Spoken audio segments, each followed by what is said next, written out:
വർഷം പോരാടിയിട്ടാണ് ഈ ഫണ്ട് കിട്ടിയത്. 2 പ്രാവശ്യം വികസന സ്റ്റാൻഡിംഗ് കമ്മിറ്റി ചെയർമാൻമാര് ഈ പ്രദേശത്തുള്ളതാണ്. ഈ പ്രദേശത്തുള്ളവര് വികസനം, ഒന്ന് അബുമാഷി, ഒന്ന് സൈലാമുനീർ. ഒരു പ്രാവശ്യം തന്ന 50,000 രൂപ. ഞാൻ പറഞ്ഞ അബുമാഷി കൂടിയിട്ട് എനിക്ക് വേണ്ട.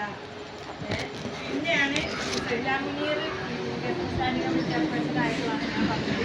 ഇതൊന്നും തന്നില്ലെങ്കിൽ കുഴപ്പമില്ല. ആലപ്പുഴ കുളത്തില് അതിൻ്റെ കാര്യങ്ങളൊക്കെ നടന്നപ്പോഴത്തേന് മഴ നേരത്തെ വന്ന് കുളത്തിൽ വെള്ളം അധികമായി.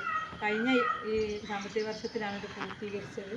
അപ്പോൾ ഇനിയിപ്പോൾ എന്താ പറഞ്ഞാൽ ഈ പ്രദേശത്തിൽ ഇതിനാകെ പ്രശ്നമില്ലാതെ ഇവലെ ഇതിങ്ങോട്ട് വരികയാണല്ലോ. ഓലെ കക്കൂസ്കുഴിയൊക്കെ അപ്പോൾ ആ പ്രശ്നങ്ങളൊക്കെ തീർന്ന് ഇനി ഇതൊക്കെ കാട് പിടിച്ചാതെ മട്ടം പോലെ ഉപയോഗിക്കുക, പിന്നെ കൃഷിക്ക് ഉപയോഗിക്കുക, അതേപോലെ തന്നെ കുട്ടികൾ ഉപയോഗിക്കുക, കുളിക്കാൻ ഉപയോഗിക്കുക, വൃത്തിയിൽ കൊണ്ടുനടക്കാനുള്ളത് നിങ്ങളെ ഈ പ്രദേശത്തുള്ള ആൾക്കാരെ ഉത്തരവാദിത്തമാണ്. നമ്മൾ പഞ്ചായത്തിലൊരു സംഭവം ഉണ്ടാകുമ്പോൾ അത് നശിച്ചു പോവാതിരിക്കാനാണ് ഇതേപോലെ ഇതൊന്നും കൂടി മെയിൻ്റനൻസ് ചെയ്തിട്ട് ഇനിയും ഇതിൽ സംഭവം ഉണ്ട്. ആ സൈഡൊക്കെ നടക്കേണ്ടതുണ്ട്. വെള്ളം വറ്റിച്ചൊരു പറ്റാത്തൊരു പ്രയാസമാണ് അതങ്ങനെ ആയിപ്പോയി.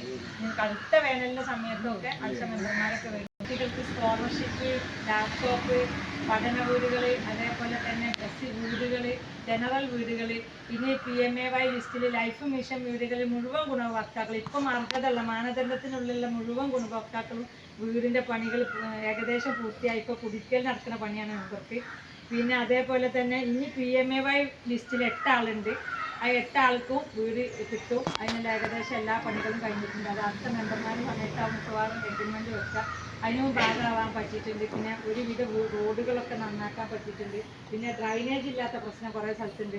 ഒരു വാർഡിൽ വെള്ളക്കെട്ട് ഉണ്ടാകുമ്പോൾ ആ ഭാഗത്ത് ഡ്രൈനേജ് ഉണ്ടാക്കണമെങ്കിൽ